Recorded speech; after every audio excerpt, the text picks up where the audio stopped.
kulan wacan oo wanaagsan daawadayaal waxaa jira dagaal xoogan oo haatan ka bilaabmay duleedka magaalada Laascaanood oo ay ku dagaalamayaan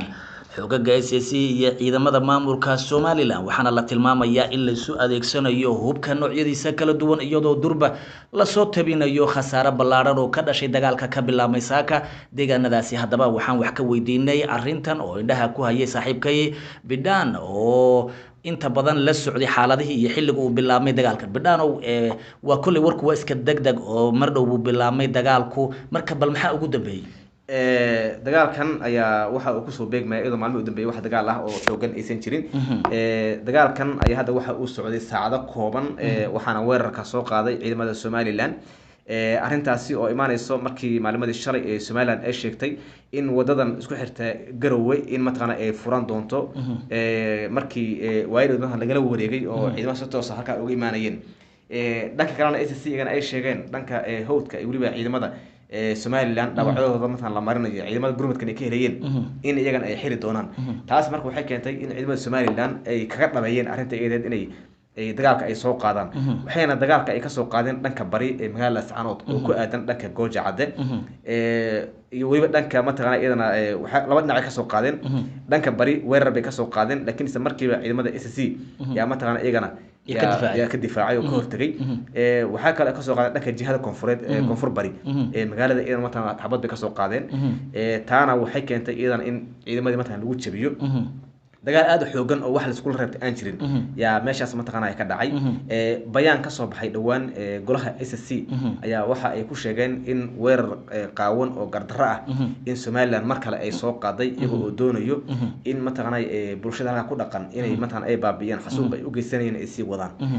waxa ay sheegeen caalamkan ay u direen fariin ah in Somaliland wali ay u hamuun qabto dhiigga shacabka SSC isla markaana ay ciidamada SSC ay difaac ay galeen iyagoo mataqaana ka duulayo aragtidii ahayd in mataqaana ay iska difaacaan cadawga sida tooska ugu soo duulay Somaliland markaas waxay ku andacoonaysaa dhulkaasi in iyada dhulkeeda uu yahay isla markaana ay difaaci doonto aan la soconana in saraakiil sarsaro aad u fara badan inay kaga dhinteen dagaalkaas isaga ah isla markaana dad badan ay ku gablameen haddana ciidamo aad u fara badan ay soo tababaranayso maalimadii shalay waxaan arkaynay ciidamo uga imaanayay dhanka Ethiopia oo loo soo tababarayay oo ciidamo aad cusub ah kuwaasi oo ay doonayeen dagaalka inay qayb ka noqdaan maadaama ciidamadii hore ugu diiwaan gashanay u joogay inta badan ay ku baaba'een dagaalka ka socday magaalada Laascaanood ilaa hadda dagaalka uu soconaya xaaladdu ma taqaanay masalana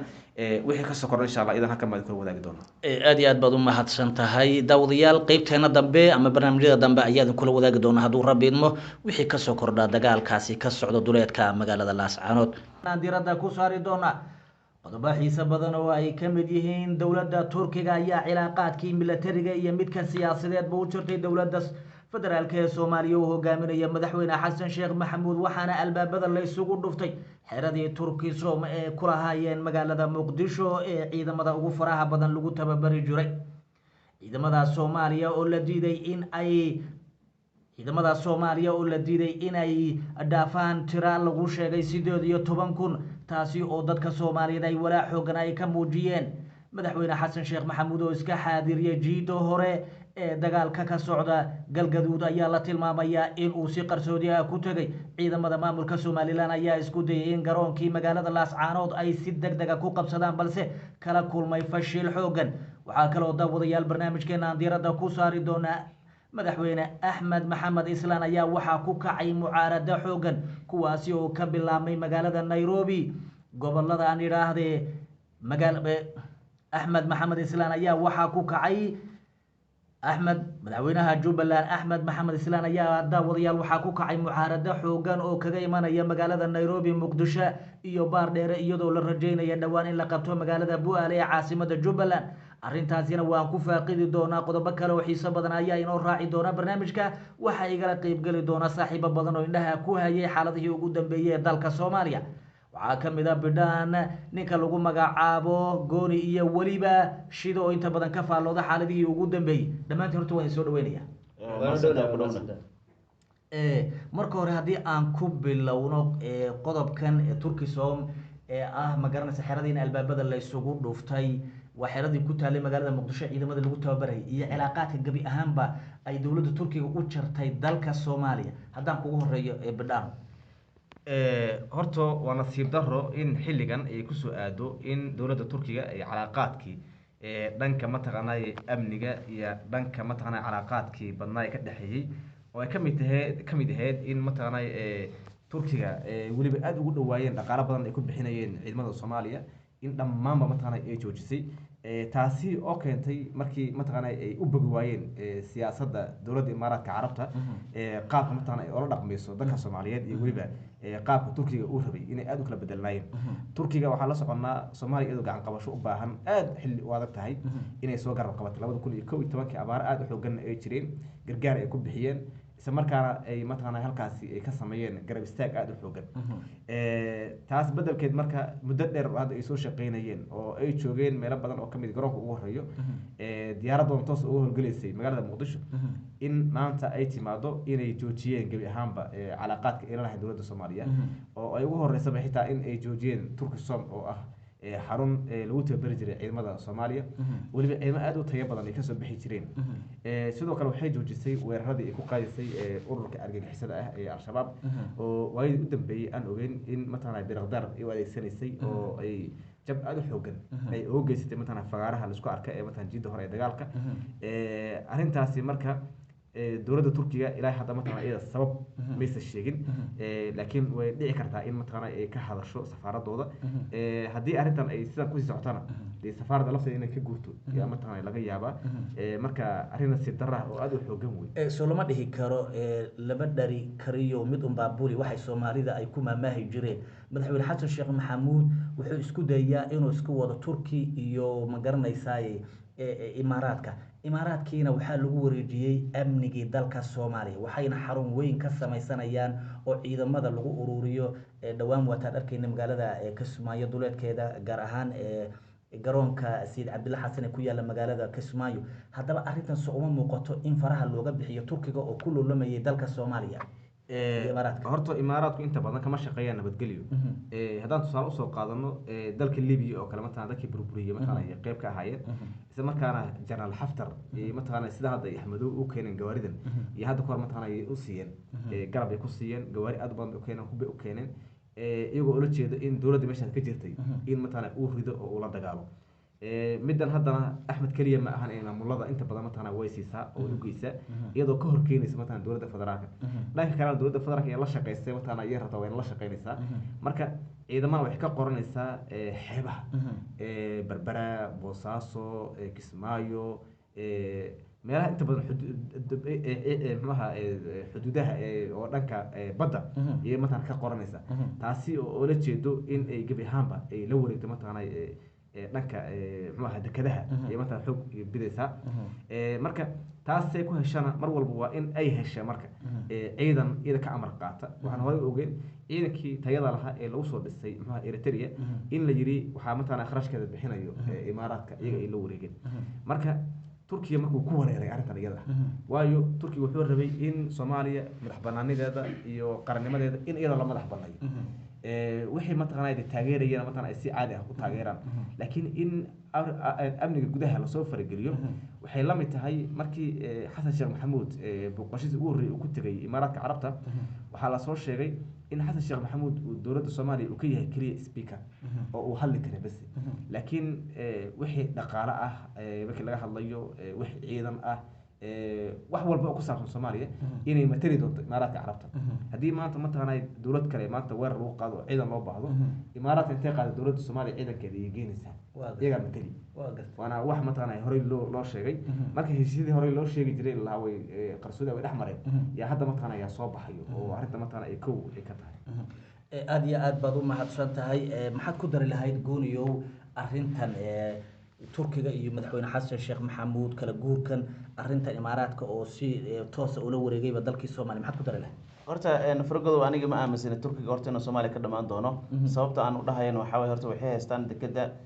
laboorka magaalada muqdisho waxay kale haystaan isbitaalada ugu waaweyn magaalada muqdisho oo yeldameeri iyo garoonka ordogan loo bixiyey marka gebi ahaanba kama guuri karaan laakiin waxay joojiyeen laba arrin oo muhiim ah dowladda soomaaliyana muhiim u ah waa midda koowaad waa duqeyntii diyaaradaha beeqdar TB2 ay ku hayeen aaga hore ee dagaalka taasoo ay joojiyeen muddo 2 bilood ah hadda wax duqeynaysan sameyn duqeyntaas markii la joojiyay kadib waxaa la weeraray daarunimca meesha la yiraahdo iyo runirgood iyo Janay Cabdale oo 3 meelood oo Soomaaliya muhiim u ah ciidamada Soomaaliyeed ay ku sugan yihiin marka dib ay isku soo abaabulayeen shabaabka maadaama duqeynta meesha ay ka baxday midda labaadna waxay tahay arinta Turkisom oo ciidamada lagu tababari jiray xeradii hadda wax ciidan lagu tababarmana ciidamada hore ku xareysnay ayaa ku xareysan laakiin ciidamo cusub oo Turkiga ay qorayaan ma jirto xeradaasna in la xiro waa laga yaabaa hadii kuwa hadda tababarka u socdo oo u dhamaado marka taas culays ay ku keenaysaa dawladda Soomaaliya marka Xashi Maxamuud sababto Imaaraadka ugu dab orday waxay tahay dawladda Imaaraadka waxay bixinaysaa dhaqaalaheeduna waa kaash Turkiga laakiin waxay bixinayaan dhaqaalo oo maxay la dadban oo duqeynta diyaaradaha ah iyo mid kale oo ah tababarka ciidamada waa arrimo muhiim ah laakiin Xashi Maxamuud waxa la siinaa ciidamo Uganda ku soo tababar maxay la yiraahdaa 3,000 ah lacagtaasna qaado ciidamada tababarka iyo wixii kaaga soo hornaada iskale xogaagan ada iskale marka arrimahaas lacagahaas kaashka Xashi Maxamuud oo u danayna Imaaraadka midan maxay la yiraahdaa Turkigana waa arrin muhiim u ah dawladnimada Soomaaliya mustaqbalka iyo jiritaanka wax ka qabanayso laakiin midan kaashka la siinayo ma ahan mid wanaagsan hadda ciidamada lagu soo tababaray Uganda waxa la soo tababaray 3 bilood oo kaliya dhaqaalaha Yoweri Museveni wuxuu yiri dhaqaalaha Imaaraadka ay ku siiyaan igu wareeji aniga si aan amniga aniga ula wareego marka waa hagardaamo iyo siyaasad kale oo la damacsiya Xashi Maxamuud wuu diiday wuxuu ku yiri lacag aniga kuma siinayo wixii aad ku tababartay nimankan ciidamada ah ayaan isheeg aan ku siinaa inta kalena aniga macnaha hawsheeda ku qabsanayo marka adduunku uu ku maqan yahay Soomaalida horumarkeeda lama ogolo hadda waa tan leeyahay ciidamada 18 lama dhaafin karo marka qorshooyin fara badan oo adduunku ka leeyahay Soomaaliya ay jiro waxaana la curyaminayaa in Soomaaliya cageeda isku taagto Turkiga waxa la ogaaday inuu Soomaaliya wax badan ka qaban karo ama oo macnaha lugaheeda isku taagi karto hadii Turkiga sida uu taageeray ay u sii socoto ama shabaab meesha laga saaro in Soomaaliya wax badan laga sameyn karo wadamada Carabtana waxay diidan in shidaal laga qodo Soomaaliya oo Soomaaliya meelo badan ayaa laga helay shidaalka waxay kala diidan in kheyraadka ay ka faa'iideystaan oo xagga badda ah ama dhoofinta xoolaha nool taasoo aydan leeyahay Soomaaliya horumar ay ku tahay ama hodan ay ku tahay marka waxyaabo badan jiro firqadow dhibaatada ugu badan waxa waaye caalamka ayaa diidan in Soomaaliya cageeda isku taagto aad iyo aad baad u mahadsan tahay dib baan rabaa inaan daawadayaal ugu soo noqono waxaa jira in madaxweyne Axmed Maxamed Islaan lagaga kacay guud ahaan magaalada Muqdisho iyo waliba gobolka Gado magaalada Nairobi ugu daran oo dhawaan lagu qabanayo shirar ballaaran oo la doonayo in gabi ahaanba Axmed Maxamed Islaan xilka lagu dhaafiyo taasoo haatan aad mooday in xulafo siyaasadeed xoogan ay ka hor imaatay madaxweynaha maamulka Jubbaland qodobka waa isdul taagi doonaa laakiin bal marka hore waxaan rabaa inaan ka hormariyo magaalada Laascaanood waxay lahayd garoon dhawaan ee lagu magaranaysa ay tagayeen ambaba laga daabulayay wax allaala wixii dhaawac ahaa ee loo qaadayay ee cuslaa magaalada Muqdisho haddaba waxaa la tilmaamay in ciidamada Somaliland ay xoog ku soo galeen oo ay damceen inay qabsadaan si uu u kala go'o haddaba arrintan ayaa wax ka weydiinay saaxiibkay Bidhaan oo inta badan indhaha ku hayay horta Somaliland waxay isku dayaysaa xeelad kasta oo dagaal oo ay kula wareegi karto magaalada Laascaanood habeenimada xalay waxa la fashiliyay isku day ah in ay doonayso inay garoonka Laascaanood inay ku qabsato kaasi oo ognahay in iyada maalmihii u dambeeyay ee Somaliland way la kulantay in xeraday Goojacad ay ku sugnaayeen inay bi'ad u badan in uu galeen roobkii matana da'ayay maadaama dhul hoose matana uu ku yaalay oo dhufaysa laga qoday halkii matana buuxsantay waxa kale isku dayeen tog meesha maro inay kasoo gudbaan oo ay buraha ay fuulaan taana matana uu suurta gali weeday oo ciidamada SSC oo aad matana u hubeysan ayagana matana iska caabin ku sameeyay oo u diiday in matana ay burahaasi ay dib u fantaan iyo ku celiyay goobahoodii marka isku dayo badan bay matana Somaliland iyo wada iyadoo doonayso inay magaala bartagad xabada ka bilowdo waa hadii garoonka iimaan lahayd way u sahlanaan lahayd matana wax badan inay ka sameeyso magaalada waayo hadda waxay kaga sugan yihiin waa aaga Maraaga iyo dhankan kale matana Goojacad marka inay ka soo gudubto oo matana dhan kale aag kale ee dagaalka ay ka furto iyo matana ay doonaysay laakiin uma suurta galin laakiin ciidamada SSC waxay maalmahan iga laftooda ay wadeen dhaqaaq ciidan aad u xooggan iyagoo ilaa 4 jiha matana dagaal inay kaga furaan hadda doonayo oo hadda ciidamada matana ay kala joogaan Goojacad kaliya intaas oo matana jiha iyo matana ka fureen waxa kale ay sameeyeen dhanka Maraaga iyo matana 2 jiha iyo matana ka waxayeen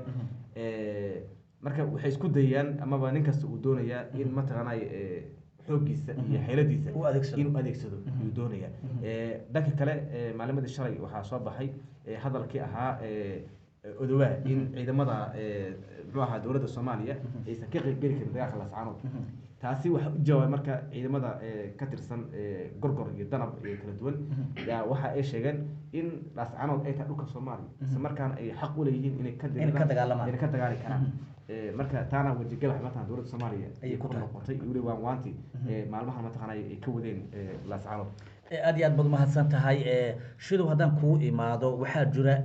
in madaxweynaha maamulka Jubbaland aad lagu kacsan yahay sidii aan dhawaankan wararkeena ku soo qaadanayba xaaladdu xagee maraysaa dhawaana magaalada Nairobi shirar baa ka dhacay madaxweynaha Jubbaland wuxuu wajahayaa siyaasad aad u culus oo gabi ahaan baad mooday inay soo afjari doonto xukunkiisii muddada dheer ee Jubbaland Axmed Madoobe waxyaabaha lagu haysto waxaa kamid ah inuu Axmed Madoobe una siyaasadiisa hormarinin ee gabi ahaanba Jubbaland midnimadeeda iyo wadajirkeeda ku saleysan ama Jubbaland qabiliga si dadkaasi isku keen la ee wadajirkooda looga shaqeyn lahaa Axmed muddo dheer oo lagu qiyaasay ugu yaraan 12 sano ayuu Kismaayo joogaa asagoo Kismaayo meel lagu dhaafin hase yeeshee hadda waxaad moodaa in dadku baraarugeen ama gabi ahaanba dadku in ayna hadda laga bilaabo Axmed inuu isku hoggaansamaan ay ku adkaatay siyaasiyiintii muddada dheer asaga difaacaysay ama gabi ahaanba u hayday difaaca karkaarka iyo qabiilada meesha ugu haysan in gabi ahaanba ay xakaa kala furteen Nairobi dhawaan shir baa ka dhacay walina uu ka socdaa abaabulka Nairobi sidoo kale Muqdisho ay ka socotaa siyaasad culus oo dowladda Soomaaliya gadaal ka riixayso oo lagu doonayo gabi ahaanba in Axmed laga tala baxo Kismaayihiisana loo dhaafo bu'aalo caasimadan lagu horay Jubbaland halka doorasho lagu qabto Axmedna gabi ahaanba Kismaayo markaas asagu iskaga tago marka xaaladdu aad bay hortay gada sidoo kale abaabul baa ka socda siyaasiyiinta gabi ahaanba Axmed muddada dheer la shaqeynayay Axmed Madoobe kala shaqeynayay sidii uu ku siyaasan lahaa guud ahaanba Jubbaland ayana xarkay kala furteen ayana gadadoodii iyo deegaanadoodii ay maamulayaan gacantayna ku hayaan sidii gabi ahaan Axmed xilka looga tuuray ayana ay ka wada shaqeynayaan marka siyaasadda Jubbaland hadda waxaad moodaa sida bulshadu aad bay ula socdaan xaaladda Jubbaland ayadoo indhaha caalamkuna ay si weyn ugu fiirsanayaan Axmed dhawaan xooga mucaaradka waxay u soo gudbiyeen inuu waqtigiisa dhamaaday xilkiisa dhamaaday doorasho una kamid ahayn uu Jubbaland ka qabto si loogu maamuuso inuu noqdo oday dhaqameed ama madaxweyne hore Jubbaland uu noqdo oo dadku ama cid kasta oo la doorto ay maamuus gaar u sameeyso inuu doorasho qabto una soo kamid ahayn siyaasiyiinta reer Jubbaland guud ahaanba nin kasta oo xilka u tartami karo u doorasho shaqsiga ku soo baxana reer Jubbaland inuu sukan oo madaxweyne u noqdo ayadoo arintaas Axmed arrin cajiib ah Axmed shuruudaha lala galay waxa kamid ah inuu isoo sharxi karin hase yeeshee uu doorasho qabanayo cadaalada Jubbaland siyaasiyiintu dhan ay ka soo qayb galeen cid ku soo baxay Jubbaland inay si toos ah u taageerayaan ayadoo arintaasi Axmed Madoobe una wali ka naasayay Axmed wali siyaasadiisii nooca dadbanayd ee la fahmayn inuu halkiisa ka sii wata muddo ayadoo dowladda Soomaaliya haday u hirgasho hamigeeda inay bu'aala qabato caasimadda Jubbaland haday bu'aala dowladda Soomaaliya qabato Axmed uu ku daayay marka Axmed inta kale uu ku sii joogi karo waxa waaye inay bu'aalahaana la qaban Kismaayihiisana ay u wadnaato ayadoo sida la ogsoon yahay waahid dhammaansan Imaaraadku isku shubanayaan oo Imaaraadku ay keenayaan gaadiid iyo dagaal aad bay waxyaalo badan ay abaabul wadaan ay ku leeyihiin garab ku istaagayna dhul hantidii dadweynaha ee dhul dawladeed la gadanayo oo Imaaraadka leeyahay halkan dhisa shirkadaha heshiisyo la galaya wax ayna dadka jiray Jubbaland u dhanaan marka xaaladda Axmed waxaad moodaa inay gabaabsi gashay hadda aad iyo aad baad mahadsan tahay haddii aan qodobkan wax ka weydiino saaxiibkay gooniyo maxay kugu muuqataa adiga horta Axmed Madoobe waxaa la heshiisanayaa dalka Ethiopia asagoo dhibaato weyn mar hore ka dhaxaysa Ethiopia iyo ninka Axmed Madoobe qorshahaas waxa wada dowladda Imaaraadka Carabta waxayna doonaysaa in Axmed Madoobe sii joogo maadaama hub fara badan iyo sanad military ay geysay xeebaha Soomaaliya gaar ahaan magaalada Kismaayo marka qorshaha Ethiopia macnaha laga rabo in Axmed Madoobe lagu heshiisiyo waxay tahay dowladda Ethiopia waxay heshiis la gashay dowladda Soomaaliya ayagoo markaas ku heshiiyay in la weeraro meesha la yiraahdo Bu'aale ciidamada Ethiopia iyo ciidamada Soomaaliyeed oo lagu tababaray Baardheer ee dagaalka ka qayb qaataan qorshahaas marka wuxuu dhabarjab ku yahay Axmed Madoobe marka wuxuu codsaday in Ethiopia la heshiisiyo si macnaha arrintaas loo fashiliyo Ethiopia dagaalka ay ka qayb qaadanayso Bu'aale in lagu qabto la joojiyo qorshahaas dheer ayaa socda marka Axmed Madoobe Ethiopia hadda mar dhow Addis Ababa ay tagi doonaan Axmed Madoobe maalmaha soo socdo waxaana la heshiisin doonaa Abiy Ahmed oo marka hore Maxamed Cabdullaahi Farmaajo saaxiib la ahaa diidanayna arrinta ninkan oo wato maxaa la yiraahdaa Axmed Madoobe ayaa hadda dib loo heshiisinaya qorshahaasna waxa wada dowladda Imaaraadka dhaqaale fara badan ku bixinayso saas oo ay sababta hadda ciidamada faraha badan ee ugu daabulayso ama garoonka maxaa la yiraahdaa Kismaayo meel u dhow la siin doono sanad military ay halkaas Imaaraadka ku sameeysan doonaan qorshahaas dheer ayaa socday si Axmed Madoobe loogu sii hayo meesha la yiraahdo dalka marka siyaasiyiintan iyo Xasan Maxamed qorshahooda iyo maxaa la yiraahdaa Imaaraadka qorshaha ay wataan way isdiidan yihiin Imaaraadku waxay iska dhigayaan dowladda Xasan Maxamed oo qoslayaan Axmed Madoobe inuu sii joogay rabaan oo Ethiopia intay la heshiisaan dagaalka lagu qabanayo Bu'aale la joojiyo qorshahaas socdo marka qorshe isdiidan oo hadda meel aan lagu gaarin ayaa socda fargodow waxaan arki doonaa axmedoobe mawjadahan siyaasadeed faraha badan haddii uu ka dabaalan karo sidoo asaga oo hadda rabo haddii u suuro gasho uu ka dabaalan karo Ethiopia saaxiib laga dhigo kadibna in la joojiyo dagaalka meelaha lagu qabanayo marka in ilmahan axmedoobe inuu sii joogi karo maadaama siyaasiyiintu kasoo jeedayna ay diidan yihiin in macnaha uu halkaasi sheeg sii joogo marka waa arki doonaa doorashada haddii halka ku dambeyso haddii asaga shakhsiyan la yiraahdo doorasho qabo oo asaga loo madax banaayo doorasho sidii la yaqaanay uu is dooranaya asagaas dooran doono oo taasi ma suurogeli karto marka waxaa loo baahan in qorshe kale ay dowladdu la timaado inkastoo warar qaar ay sheegeen in Xamse Barre laga dhigi doono madaxweynaha Jubbaland qorshahaasna dowladda Soomaaliya ay gadaal ka riixayso arrintan baan waxaan ku darsanayaa wax yar arrinta Axmedoobe inuu Addis Ababa u socdaa horta arrintaasi xogtaasi way jirtaa hase yeeshee ma aha xog Abiy iyo u dhaxaysa Axmed Madoobe in lagu heshiisiinay ma aha xogtan arrintan waxay kasoo kordhay TPLF sida la wada ogsoon yahay waxay dib ugu soo noqotay Addis Ababa saraakiil TPLF ayaa la magacaabaya Abiy Axmed go'aan wuxuu qaatay inuu qaato siyaasadii TPLF ay Soomaaliya ku dhaqi jirtay waqtigii hore in dib loo soo celiyo oo saraakiishii TPLF ee Soomaaliya gacanta ku haysay inay mar kale siyaasadda Itoobiya dib ugu soo noqdaan arrimaha dibadda ay dib ugu soo noqdaan arrintaasi waxay dhaheen shakhsiyaadkii aan bundada ka dhigan jiray ugu horeeyay Axmed Basa ka jooga intii aan saaxada ka maqnay ayaa hawada laga saaray marka Axmedoobe iyo TPLF iyo Abiy Axmed in mar kale ay Addis Ababa ku kulmaan oo xogta muhiimka jirta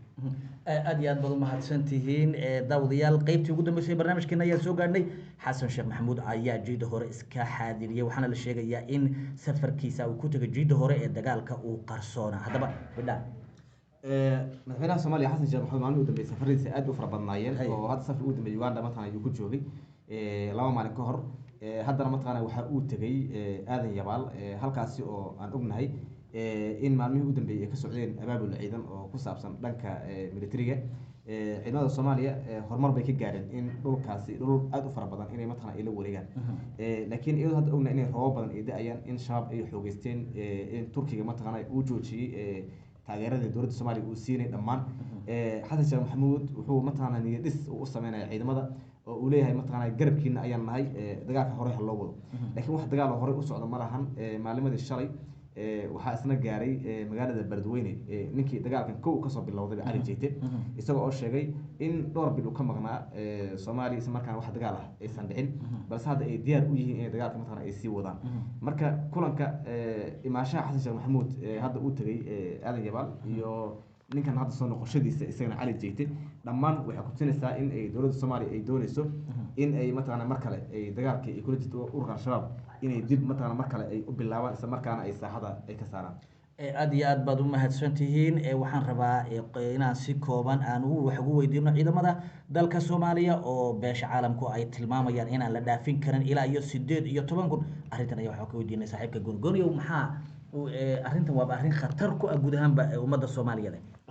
horta fargodo beesha caalamka waxay ka shakisan tahay dowladda Soomaaliya xasan maxamed hogaamiyo maadaama ay u qoran tahay 30 kun oo ciidan ah 30kaas kun waxay ka shakisan yihiin inay sax tahay iyo inay sax ahayn marka waxay leeyihiin waa in 18 kun lagu soo koobaa ciidamada Soomaaliyeed kadibna la diiwaangelin rasmi ah dowladda ay leeyahay mid kale beesha caalamka ma ogolo in nimankan admis la yiraahdo inay ka baxaan dalka maadaama ay doonayaan hadda ay dalbadeen halka sano qadaraaskooda ka haray 90 milyan oo dollar oo lagu howlgelin doono waxay kala sheegeen in haddii 90 milyan oo dollar aysan admis ayna helin in shabaab ay qabsan doonaan muddo dhow Soomaaliya gabi ahaanteedba marka taas ay ku handadayaan oo caalamku uu doonayo in Soomaaliya uu ku sii haayo